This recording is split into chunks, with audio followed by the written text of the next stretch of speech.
sama hvað tímanu líður, það enginn annar en Jesús Kristus sem frelsar. Og það alveg stórmerkilegt að maðurinn eftir 2000 ár þá enn að leita einhverjum öðrum frelsara. Einhvern tíma þá vorum við saman í stýrimannaskólanum í Vestmannaeyjum og það eitt strákurinn nemandinn, þeir voru stríðnir og keppsnir og það var oft verið að reyna svona eins og við segjum skjóta og athuga hvort að menn getur svarað fyrir sig. Og það eitt sem segir, heyrðu Snorri, ekki hægt að klóna Jesú? Þetta náttúrulega var rosalega sniðugt hjá honum. Svo ég segi, af hverju viltu fá þá 2? Ég átti ekki nóg með þennan eina. Og hann átti ekki svar við þessu. En þetta nefnilega málið. Það, sko, 1 nóg. 2 of mikið. Hvernig þetta er? Þetta sagt stundum við Bakkus eða vínið. 1 nóg. 2 of mikið. 3 of lítið. Þá erum við bara með þess að stjórna á þessu. Og þannig þetta með Jesú Krist. 1 nóg. Guð veit það. Björnsvöld, takk fyrir innilega fyrir stúlku. Langar að, ef ég á að segja eitt. Langar að, Snorri var að tala vitnisburð. Mér langar, meðan ég var að syngja þá, kom til mig, hún syngja, enginn sem þú, enginn annar getur elskað sem þú. Og það þegar við fáum verkefni í hendurnar, að þá skilum maður stundum ekki hvers konar verkefni maður fær. En ég svo þakklátt Guði fyrir það að ég ólst upp í kristinni kirkju og ólst upp á trúuðu heimili. En ég valdi samt sjálfa að fylgja Jesú Kristi og það gerði ég 13 ára gömul, eða 14 ára. Og svo eignast ég mín börn og á 5 börn og bráðum 3 barnabörn. Og í þessu öllu að þá langar mig að vera góð mamma. Og ég geri mig besta að vera góð mamma. Svo fæ ég verkefni í hendurnar og við hjónin fáum verkefni í hendurnar að eiga 2 einhverfa drengi. Og ég veit ekki af hverju ég að segja þetta, því þekkið örugglega mörg hver söguna mína. En það kannski einhver sem þarf að heyra þetta. Vegna þess að eiga einhver börn sem ekki sést utan á að þau eru að glíma við alls konar vandamál, getur oft verið erfiðara heldur en bara eiga börn sem eiga með líkamlega fötlun. Og maður fær alls konar framan í sig, þú skalt ala barnið þitt betur upp, það segir alls konar hluti á óviðandi hátt og það er alls konar búin að gangi í gegnum, og til að fara yfir snögga sögu að þá kenndi ég þeim eitt sem mér var kennt sem barn, að það er að læra sig að fyrirgefðu þegar við gerum mistök. Og það er nákvæmlega eins og Jesús Kristur, hann fyrirgefur okkur mistökin okkar. Og hann elskar okkur sama þó að við mistigum okkur. Og þó að ég 2 drengi með einhverfu, þá ég líka strák sem elsti drengurinn minn og tvíburastelpur sem Guð gaf okkur. En þessi 2 drengir hafa tekið aðeins meira toll af okkur fjölskyldunni og líka kannski börnunum hinum sem ekki eru með einhverja greiningar. Og það er kannski stundum sem við gleymum þegar við erum foreldrar, að við förum í fókusin á þau börn sem eitthvað að. En það sem ég hef lært í þessari vegferð minni að taka 1 skref í einu og vera þakklátt fyrir þessi litlu skref sem gerast þegar börnin okkar, þegar þeim vegnar vel, alveg sama hvað þau eru að glíma við. Drengurinn okkar númer 2 greinist með einhverfu og ADHD, hvatvísi, og hann var mjög, og þá meina ég mjög krefjandi sem barn. Og við þurftum að læra að nálgast hann. Við héldum bara við getum gert sömu uppskriftu við gerum með fyrsta barnið okkar, en það var alls ekki í raunin. Þannig við þurftum að læra að verða foreldri einhverfa drengs.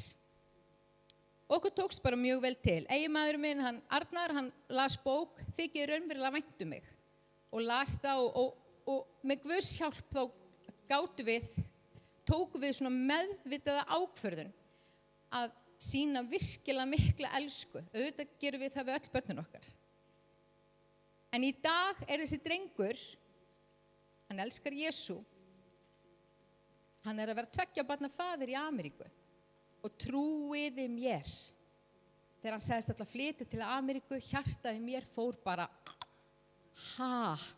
við höfum þurft að anda næstu í honum í hálsmálað honum, á svo mörgum sviðum.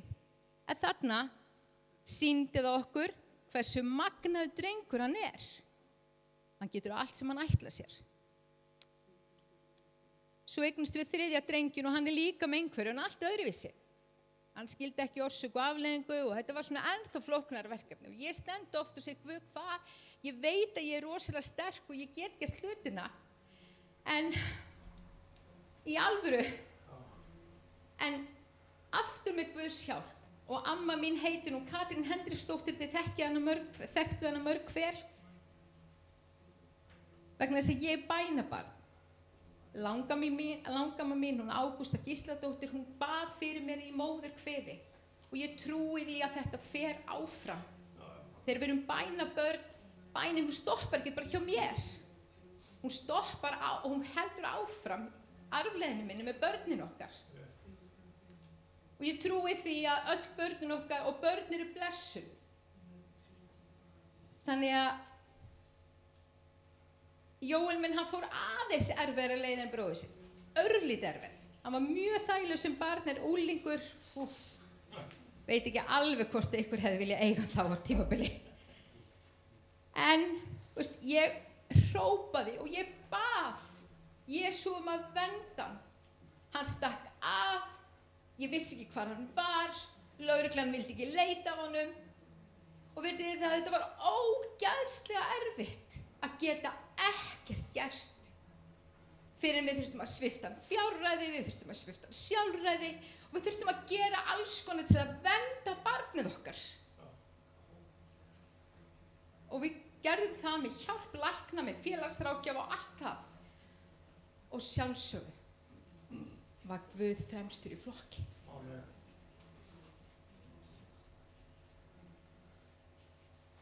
Ég gat ekki sofið einu nóttinni, ég vissi ekki hvað hann var. Svo kom lausn.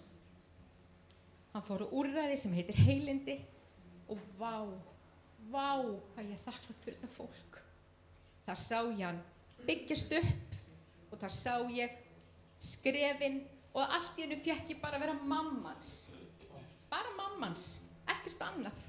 Ég þurfti ekki að hafa áhyggjur af honum. Ég vissi hann var í öruggum höndum. Þó að ég vissi auðvitað Guð verndaði hann, en þá þurfti hann að vera einhver stað þar sem hann var öruggur. Og í dag, og ég veit að það eru margir sem biðja fyrir honum. En í dag, þá var ég mitt á fundi síðastliðinn föstudag, fimmtudag, með Reykjanesbæ og heilindum. Og heyra hvað vel gengur og þá er mitt þessi litlu skref. Hann fyrir 4 skref og kannski 2 tilbaka. En góða við það þegar hann veit og hann hefur einnig lært að biðjast fyrirgefningar þegar hann gerir eitthvað af sér. Mér langar bara, ég veit, kannski er einhver í þessari stöðu sem veit ekki hvað hann á að gera við barnið sitt. Hann getur ekkert gert, það er kannski í einhverjum stað í lífinu sem er á erfiðum stað, hlustar ekki. Leyfðu Guði að taka þig og fara með þann stað sem þú getur hvílst í friði og hvílst við fætur Jesú. Amen. Það gerði ég og geri enn vegna þess að stundum koma erfiðir dagar, en þeir eru mun færri heldur en áður. Og það er þetta, við vitum ekki hver verkefnin okkar eru þegar við eignumst börnin okkar. Vitum ekki hversu stór eða lítil þau eru. En Guð leggur aldrei meira á þig en hann veit að þú mun taka því. Vegna þess að hann þekkir þig. Og ef þú ert að bugast, að þá ert í fanginu hans. Því Jesús yfirgefur þig aldrei. Og ég er búin að finna því öll þessi ár að Jesús hann yfirgefur mig ekki þegar erfiðleikarnir eru og það er bara svo gott að geta hvílt sig í faðmi Jesú. Amen. Og ég er ótrúlega þakklátt fyrir þessi börn mín. Ég veit ekki, þú veist, hvað það var, en ég vona að þetta eftir að hjálpa einhverjum að átta sig á að þú ert aldrei ein eða einn. Í neinum kringumstæðum, hvort sem það eru börn, erfiðleikar í lífinu, oft erfitt með eitthvað, þú ert aldrei ein. Jesús er hjá þér. Og ég lærði það og ég er þakklát fyrir vegferð mína, fyrir ömmu mína, fyrir langömmu mína, fyrir fólkið mitt, fyrir miðtúnsættina mína sem að kenndi mér hver Jesús er. Amen. Og að vera í hóp fólks, frænkuhóp sem að allar elska Jesú, það er yndislegt, það er forréttindi að vera þar sem að með fólki sem að elskar Jesú. Og það er forréttindi að hafa alist upp á trúuðu heimili og vita hver það er sem að er með þér alla daga. Ég er þakklátt fyrir fólkið mitt, ég er þakklátt fyrir mannin minn, ég er þakklátt fyrir það sem að Guð hefur gert fyrir mig. Og munum bara að við erum ekki ein. Sama hvað við tökum okkur fyrir hendur og hvað við gerum og hvaða verkefni við fáum í hendurnar. Hvort sem eru sjúkdómar eða eitthvað annað, þá erum við ekki ein. Þá er Jesús hjá okkur. Amen. Drottinn blessi ykkur og mér fannst ég verða að koma þessu frá mér og munum, fögnum litlu skrefana í okkar lífi þegar eitthvað jákvætt gerist, þegar búið að vera mikið neikvætt, mikið erfiðleikar. Við viljum oft sjá bara sigurinn, ég þannig, ég vil bara helst sjá þetta strax gerast, ég mjög óþolinmóð, en Guð hefur kennt mér að vera þolinmóð í þessari vegferð, að taka eitt skref í einu og vera þakklátt fyrir það að barnið mitt heilbrigt. Jóel Guðs barn, Jesú á hann og á Elmar Eli og Önnu og Brynju og Stefán Karl. Og ég þakklátt fyrir það að við getum lagt börnin okkar, barnabörn, í hans hendur. Drottinn blessi ykkur.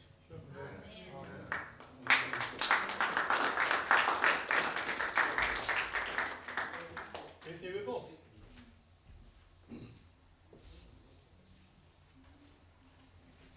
Þið ráðið hvort þið standið upp í salnum eða komið hérna upp á pallinn. Það er skemmtilega að horfa framan í fólki, ég viðurkenni það. Þið er miklu flottari svona heldur en aftan á. Einnig viðbót, það er pláss fyrir ykkur. Þið viljið gjöra svo alls ekki.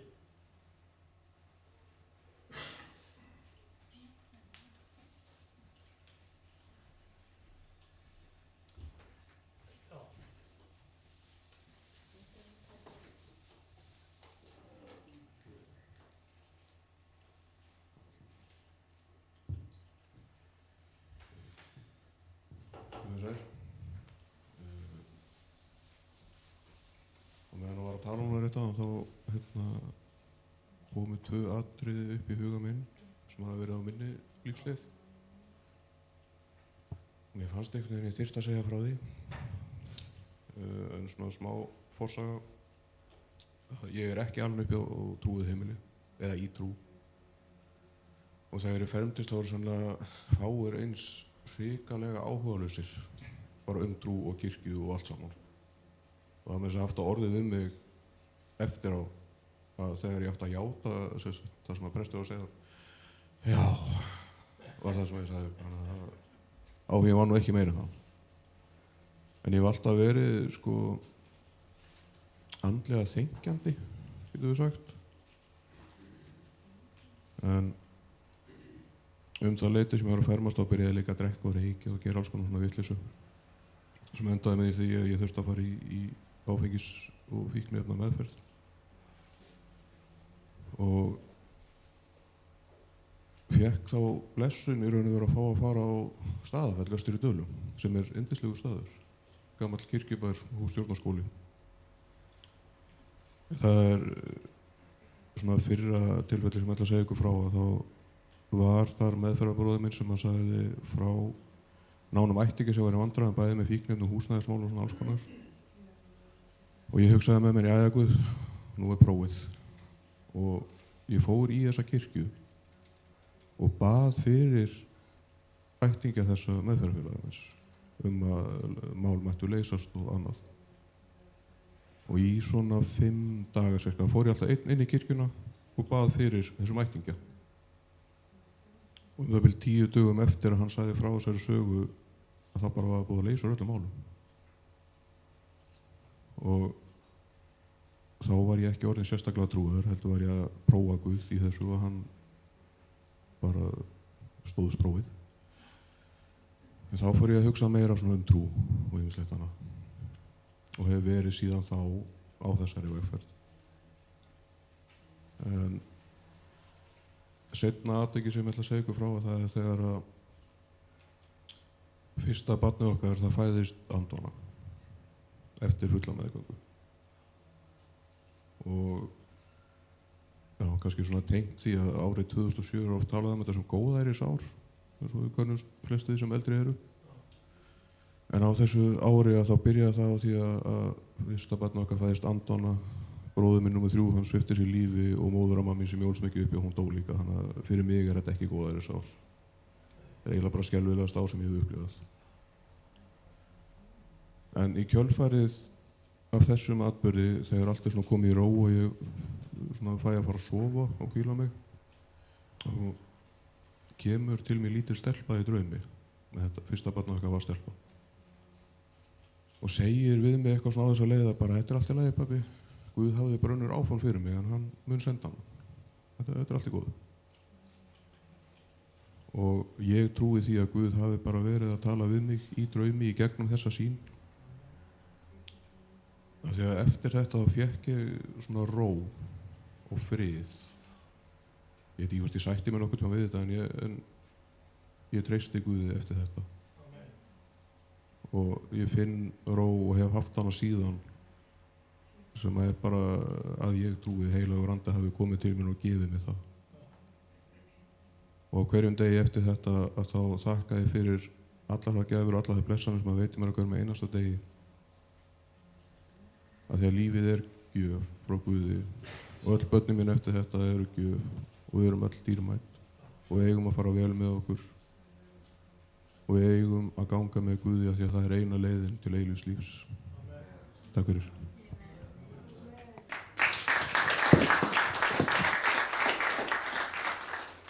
Einnig viðbót áður ég kem að.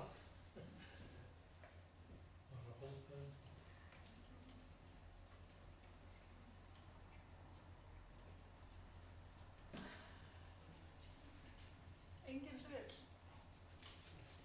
Á því að taka smá.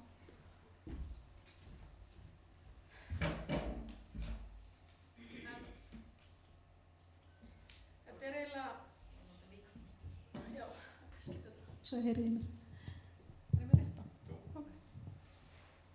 Sko, ég veit ekki alveg, það er nefnilega í Mattheus 14, 25-32.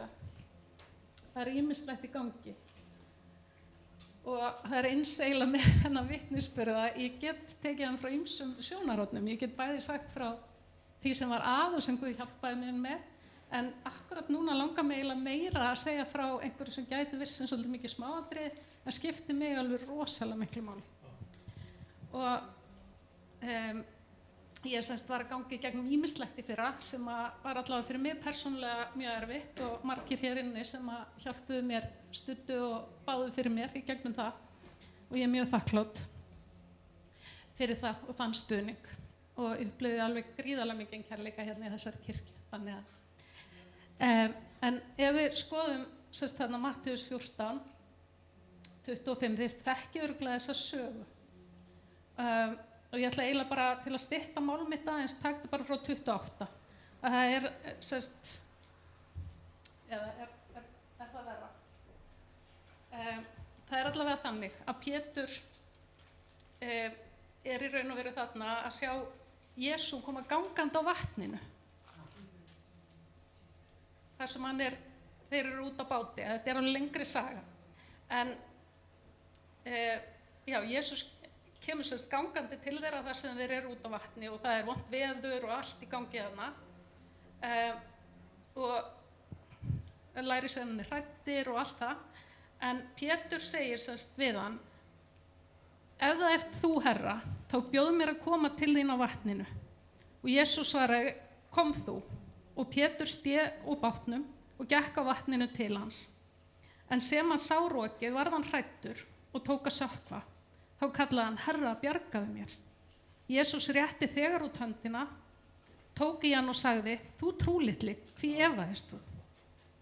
Svo stigu þeir í bátinn, báðir, þá lægði vindinn. Þið sjáu, það er mjög mikið að gerast þarna. Það er verið að hafa áhrif á veður og vind og það er verið að ganga á vatni og svona ýmislegt. En það sem talaði svo til mín þarna og ég ólst upp trúið líka, en í gegnum lífið þá hefur maður stundum fengið einhverjar ranghugmyndir eða rangtúlkanir á ýmsu og ég til dæmis upplifði alltaf að þegar ég var að biðja fyrir einhverju að ég hefði ekki næga trú og þá var ég svo ófullkomin sem ég augljóslega en við erum það og Guð veit það. En ég upplifði þetta alltaf eins og að það ætti ég nánast ekki rétt á bænasvari. Og ég lifði í mikilli fordæmingu oft og bara sem barn, unglingur og fullorðinn, þá átti ég alltaf ofboðslega erfitt með þetta. En svo var ég þarna einhvern tíma bara grátandi og leið mjög illa þarna í fyrra og þá rambaði ég hérna á hana kafla og séð allt í einu að Pétur stígur þarna út, greinilega í trú en samt ekki nógu mikillega því að hann fer að sökkva. En lætu Jesús hann sökkva? Nei, hann tekur í hendina hans, bjargar honum og þeir stíga saman í bátinn Og þessi setning, þú trúlitli hví efaðistu, sem hafi virkað á mig sem einhvers konar skammir eða svona stramt tiltal, það var allt í einu svona, af hverju efaðistu? Þú veist, það algjör óþarfi, trúðu bara. En jafnvel þegar við trúum ekki, þá hjálpar hann okkur. Og þetta læknaði eitthvað mikið hjá mér. Þannig að mér langaði bara að segja ykkur frá því.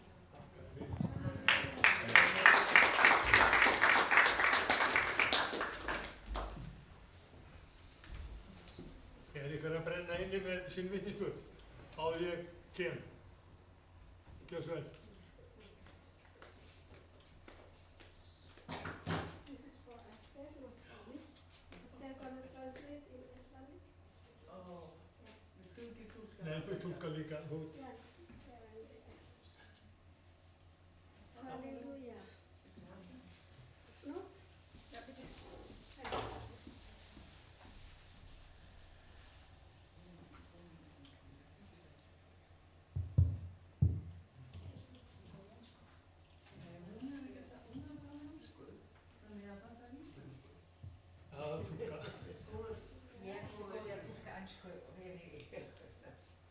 Take it on the microphone. Martha, take it on the microphone and turn it on. I think I can speak loud. Now, we are going to tape record it. Ah, okay.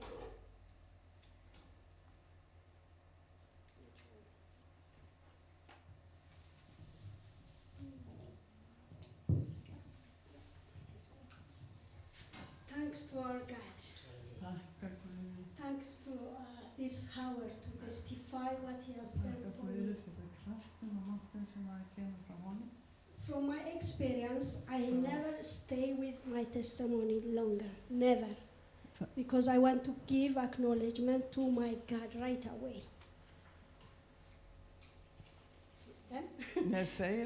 Yeah. I cannot keep my testimony for days or for weeks, never. Ég get ekki talað minn vitnisburð í marga daga.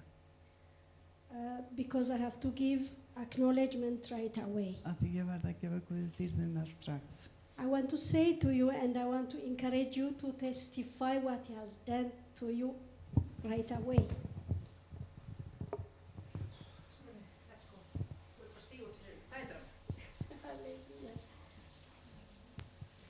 Já, ég vil segja vitnisburðum minn strax.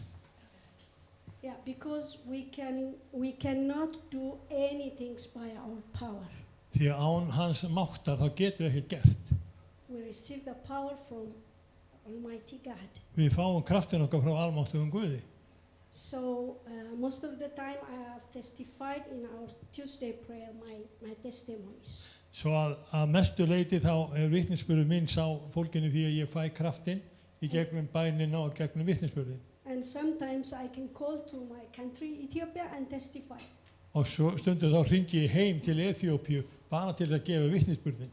So I always give acknowledgement to my God. Og ég vil gefa Guði heiðurinn. And I give thanks right away. Og þakka honum fyrir allt sem hann hefur gert. Today I'm gonna testify that I didn't testify. Í dag vil ég vitna það. Yeah. Before 3 weeks. Fyrir 3 vikum. I had some problem while I'm working in a workplace. Þá var ég svona í kringumstæðum erfiðleikum í vinnustað mínum. And when I'm doing something faster. Og ég þurfti að vinna aðeins hraðar. I hit something here. Og þá var eitthvað, ég rak mig í með enninu. I took it easy. Og ég svona bara reyndi að slappa af yfir því. But after a while my head was swollen like this. En auðvitað þá fékk ég kúlu. And then I just do like this and leave it. Og svo hætti ég eiginlega bara að sinna þess og hugsa það. And then after 2-3 days. En eftir 2-3 daga. Suddenly when I moved my head I had a pain here. Þá fann ég það að þegar ég hreyfði höfuðið, þá fann ég fyrir sársauka í hvirflinu. And I react. And then right away I gonna curse the evil plans.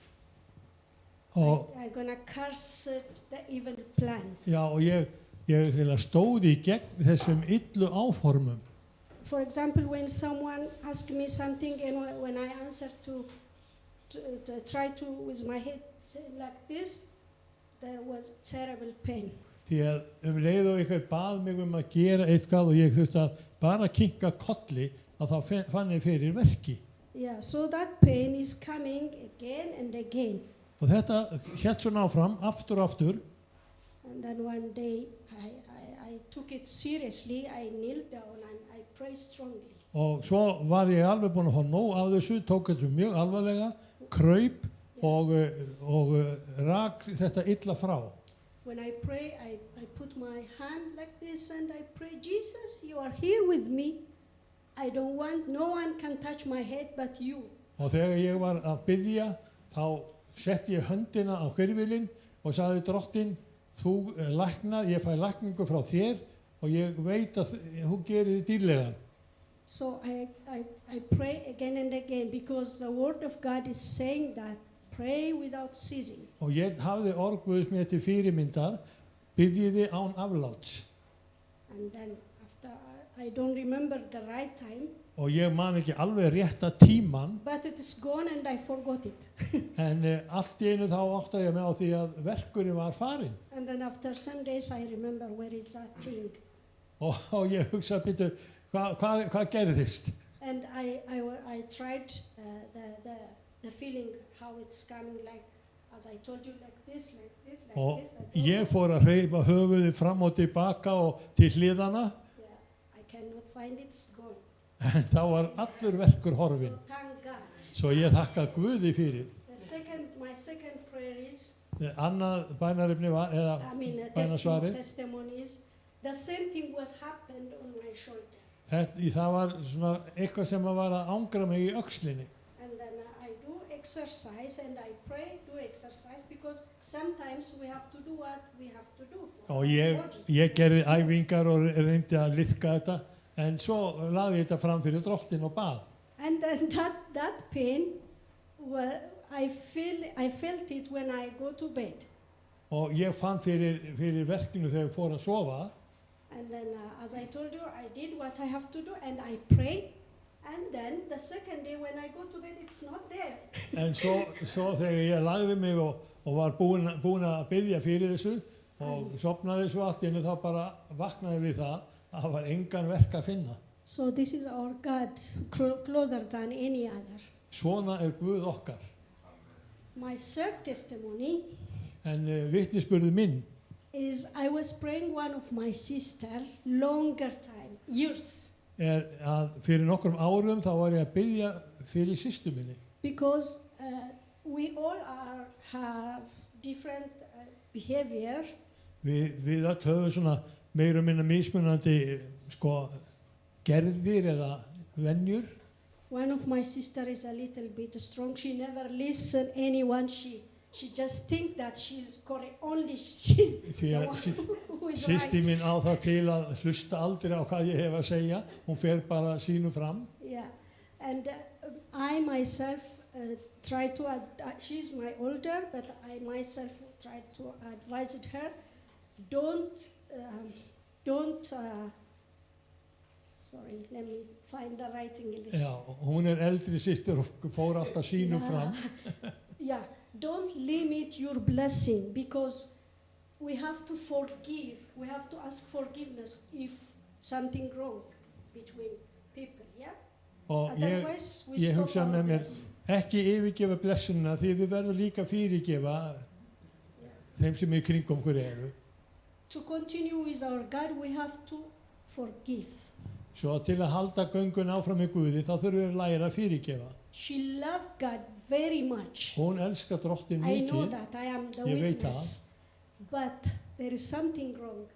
en það var eitthvað að I always try to tell her, but she never listened. og ég var alltaf að reyna að leiðrétta hana og hjálpa henni en hún hlustaði aldrei. Not only me, but also the others. She never listened. She think that she's right. Hún bara hélt alltaf að hún hafði á rétt að standa og var ekkert að hlusta á mig. So I have decided one thing. Instead of telling her, it's better to tell to our God. Svo ég ákvað að hætta að svona deila við hana og ég fór bara að tala við drottin hana. So I was praying to break her that Og ég- stone heart. Ég bað fyrir því að drottin myndi brjóta á bak aftur þessa stífni hennar.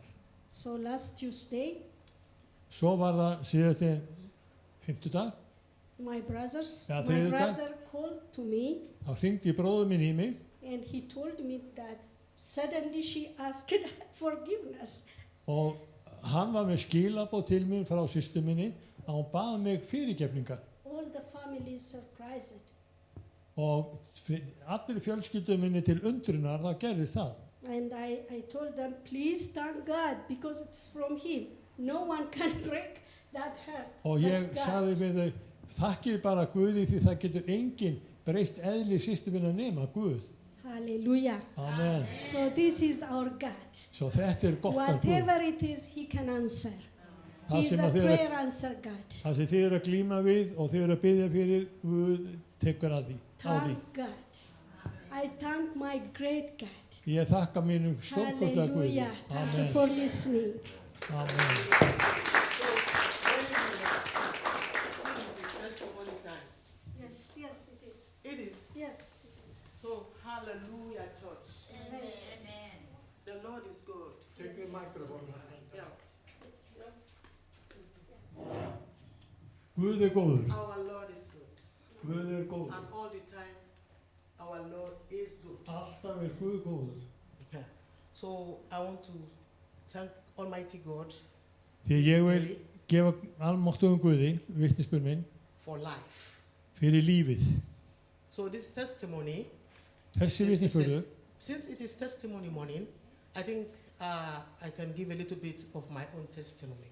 þetta auðvitað samsett af bæði Because- gamli reynslu. Then our Lord is happy when you can give, that is appreciation. When you are giving testimony, it's a time of appreciating God. Því að Guð hefur gefið okkur And by vitnisburðin so, til þess að við kunum að meta He Guð. will remember to do more for you. Hann minnist þess að gera þá geta gert meira fyrir okkur. Most of the time I sing, I say, God, you love me too much. Stundum þá hugsa ég, Guð, þú elskar okkur á I mikið. appreciate God. I am thanking God. En þessin er ég að þakka So Guð. in a nutshell, there's little testimony. I just want to give just this little one because if we begin to give testimony, we will not leave this place. Þegar ég er að gefa Guði dýrðina og gefa hann Everybody has vitnisburðin, cause to say thank you, Lord. þá er það til þess að við segjum öll Guði sé dýrð. Even for if you have wake up this morning, it is another way of saying God thank you. Þegar við segjum bara góðan dag og við erum að vakna The okkur Lord mótni, has done great. þá getum við þakka Guði fyrir náðina og þessa gjöf, nýjan So dag. I want to cut it short. When I came to Iceland, Þegar ég kom til Íslands, my daughter that brought me, she wanted dóttir me mín náði í after mig some, og flutti mig hingað after like 1 year, she wanted me to go back. og ég hef bara ekkert vilja að fara aftur tilbaka. And I thought of many things that Me- has been happening in my country. Já, ég ætla ekki að fara tilbaka. I thought Já, she Já. wanted you to... she wanted me to go back. Já, dóttirin vildi að Quickly. ég færi tilbaka, en ég vildi And það I ekki. thought of many things that have been going around me in Nigeria. So I told her, I said, let me like wait for some time and look for some time to be able to go back and do some certain things because life has not been easy how our government have been doing things. Og þið vitið að ríkisstjórnin í Nígeríu, hún This is hefur ekki verið making okkur children heppileg. so stupid over there. Svo ég vildi ekkert fara tilbaka. So I'm sorry. Okay, to make it round up, God has done great thing. Okay, in this to round it up, you know, in this very last week, my son he did a marriage. En í síðustu viku þá talaði sonur minn við mig. Yeah, because one did marriage before last year in Italy. Því að ég hitt hann My síðasta son, ári á and the Lord Ítalíu. made it a very great one, wonderful one. There was no problem. It was so splendid, very beautiful. En það var dásanlegt að fara þá í það land. So the one that did this last week, in fact, we boarded because from my state to the other state in Lagos, you spend 4 hours on the road.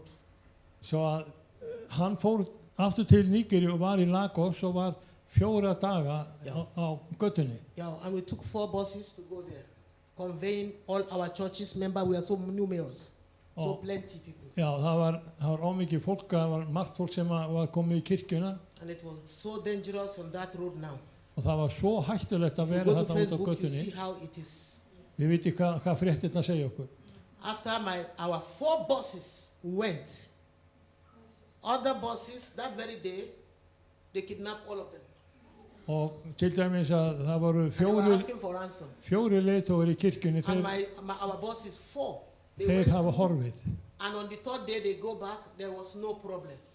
Og svo People þegar, were saying, I said, it svo is þegar hann God. kom tilbaka þá var engin vandræði í kirkjunni. On that same road was kidnapped 1st day, 2nd day, 3rd day, but it didn't touch my people. Þegar hann var þarna á götunni, sonur minn, How að þá great the Lord is. lentu 4 í miklum erfiðleikum, My ráni. son is living beautifully and good in my house in Lagos with his wife, and everything is good for us. En ég vil So, þakka Guði fyrir, hann er I think varveitt, I want to say thank you, Lord. bæði So, fjölskyldu and I'm mína still begging you og all börnin. to help me continue to pray for my country that there will be peace. Og ég ætla að biðja ykkur að biðja fyrir landi okkar Yes. svo það fái frið. That there will be peace. Thank you. Takk fyrir. Amen.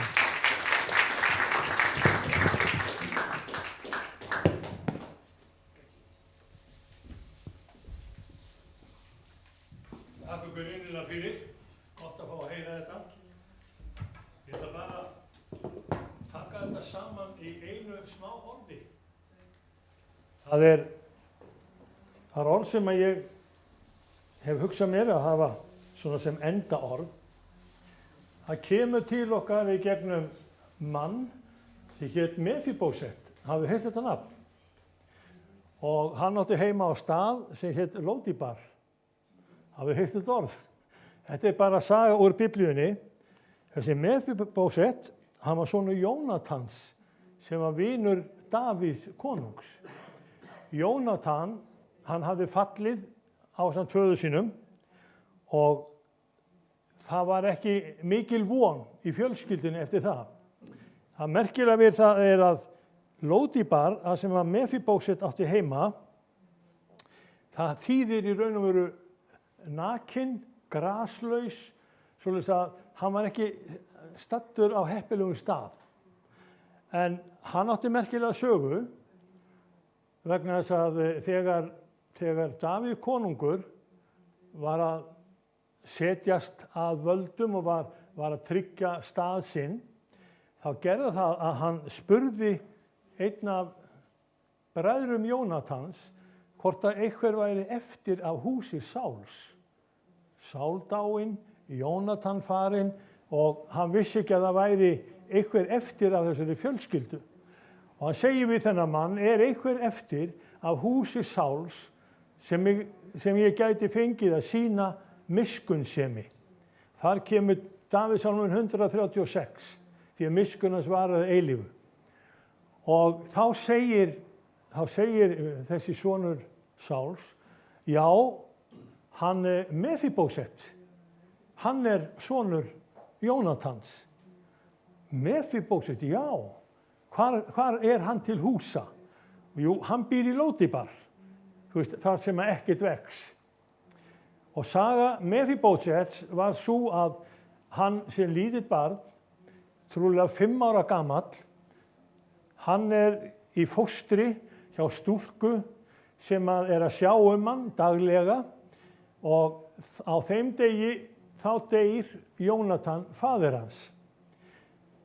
Og hann kannski áttar sig ekki alveg á hvað var að gerast, en það voru óvinir Jónatans og óvinir Sáls sem komu þarna að degi til þegar hitinn var sem mestur að degi til og flesti voru búin að leggja sig því að þar var bara siesta eins og við þekkjum með heitu löndin, menn bara lögðu sig í mesta hitanum.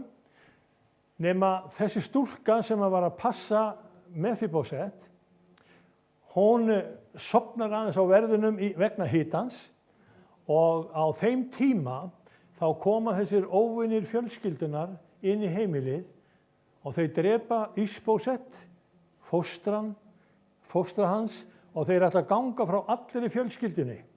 Stúlkan, hún ranka við sér eða vakna við það að þarna eru morðingjar komnir inn í húsið. Svo hún tekur barnið, 5 ára gamalt, kippið í að sér og hleypur út. Og við það að hún hleypur út, þá hrasar hún, rak sig í stein, dettur og barnið skaddast og hann lamaður eftir það. Lamaður á fótunum. Og blessaður Mefibósett, hann eflaust alla skilið hvernig ósköpunum stóð á því að hann var sendur svona, eða skaddaður svona illilega. En Davíð konungur, með þessa miskunn Guðs og þessa hugsun hjá honum, þá ákvað hann að taka Mefibósett að sér. Hann bauð honum að koma til sín. Mefibósett átti ekki von á góðu. Og þegar hann heyri hvað í gangi, að þá kemur hann eiginlega skjálfandi til Davíðs og vill vita hvað Davíð vill honum. Og Davíð, hann heilsar honum, býður hann velkominn og segir: nú vil ég fá að launa þér fyrir það sem Jónatan pabbiðinn var mér. Hann var vinur og ég gat treyst honum og það var allt það góða sem ég fekk frá honum, það vil ég endurgjalda þér. Og það var til þess að hann sagði: þú skalt fá allar jarðeignir sem voru í eigu pabba þíns. Þú munt eiga allt sem hann átti. Þú munt fá að búa hér í höllinni hjá mér og þú munt fá að borða alltaf við konungsborðið. Og þetta var bara fáheyrt. Og þetta þýðir það að þetta hebreska orð hesed, það þýðir miskunn Guðs varir. Og allt í einu þá fékk Mefibósett, sem þýðir skurgoða eyðir, hann fékk að reyna gæsku Guðs. Og gæska Guðs sem við erum að tala hún rennur í gegnum ættirnar. Eitt af því sem einkenni gæsku Guðs var til dæmis saga hana Rahab. Rahab, hún var formóðir Davíðs konungs. Rahab, þegar við kynnumst henni, þegar Ísraelsmenn að njósna Jerikó. Þá var Rahab, hún skækjan sem býr í borgarhlíðinu og hún tekur á móti Ísraelsmönnum og hýsir þá. Fyrir bragðið, þá orðið Rahab komið inn í ætt Davíðs konungs. Og svo svo merkilegt að orðið Rahab, það kemur þannig inn að hún eignaðist son sem hét Óbed. Sá eignaðist Ísak eða Ísar sem var faðir Davíðs konungs, Davíð Ísaksson. Og svona getum við haldið áfram að miskunn á einum tíma í einni kynslóð, hún getur vitjað fleiri ættingja. Og ég heyrði þetta hjá henni Dagnýju þegar hún var að tala langömmu sína sem bað fyrir henni þegar hún var ennþá í móðurlífi. Miskunnin sem Ágústa og Hendrik höfðu, gagnvart Önnu og gagnvart Dagnýju, hún kom fram í því sem að Dagný hefur upplifað. Við eigum þennan arf. Og þegar við erum að lesa Davíðsálm 136 og við berum saman hvernig Guð vinnur sitt verk, þá vitjar hann miskunnsemdarinnar á mörgum sviðum í gegnum ættirnar. Þess vegna segi ég, og það kenning Biblíunnar, farðu vel með miskunn Guðs, vertu einn af þeim sem miskunnsamur, þú ert gerandi miskunnarinnar og þá heyriði hvort sem að fólki kemur frá Nígeríu eða Reykjavík eða það kemur frá Brasilíu eða annars staðar frá, miskunn Guðs fylgir ykkur. Vegna þess að faðir ykkar, amma eða afi eða einhver ættingi varð fyrir því láni að fá að kynnast Kristi og Kristur tók hann að sér nákvæmlega eins og Davíð tók Mefibósett að sér. Hann bauð honum endurreisn eignanna, endurreisn á fæðinu, endurreisn á bústaðnum og hann far alltaf að sitja við konungsborðið. Systkini, þetta það sem að ég fekk út úr þessum vitnisburði hjá okkur. Við höfum fengið að heyra í fólki sem við fengið að nærast á konungsborði konungsins. Megi náð Drottins Jesú Krists og kærleikur Guðs vera með ykkur öllum. Það er gott að geta haft svona sögur og rifja þær upp því að gamlu sögur Biblíunnar, þær eru nefnilega með þessa leyndu þræði sem felast í nöfnunum í sögunni. Og nöfnin, þau eru meðan hans fólkin í því að Jesús Kristur, hann kallar sig brauð lífsins. Og af hverju það? Hvar fæddist hann? Var hann ekki í Betlehem? Það þýðir brauðhúsið. Þannig er brauðið tengt Jesú Kristi, Betlehem, og við fáum að sjá að við erum að gefa ykkur enn í dag hið lifandi brauð. Biblían er full af svona tengingum. Megi náð Drottins vera yfir ykkur og með ykkur. Ef að standa upp og syngja einn sálm að lokum, bara stuttan kór, hún Dagný var með þetta. Rísi á fætur.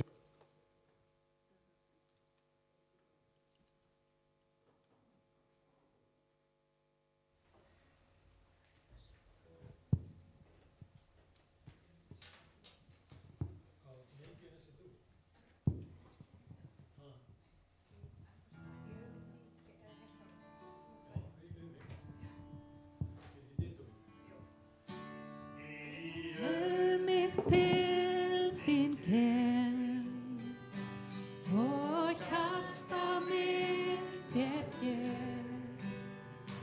begin ég mín hásæti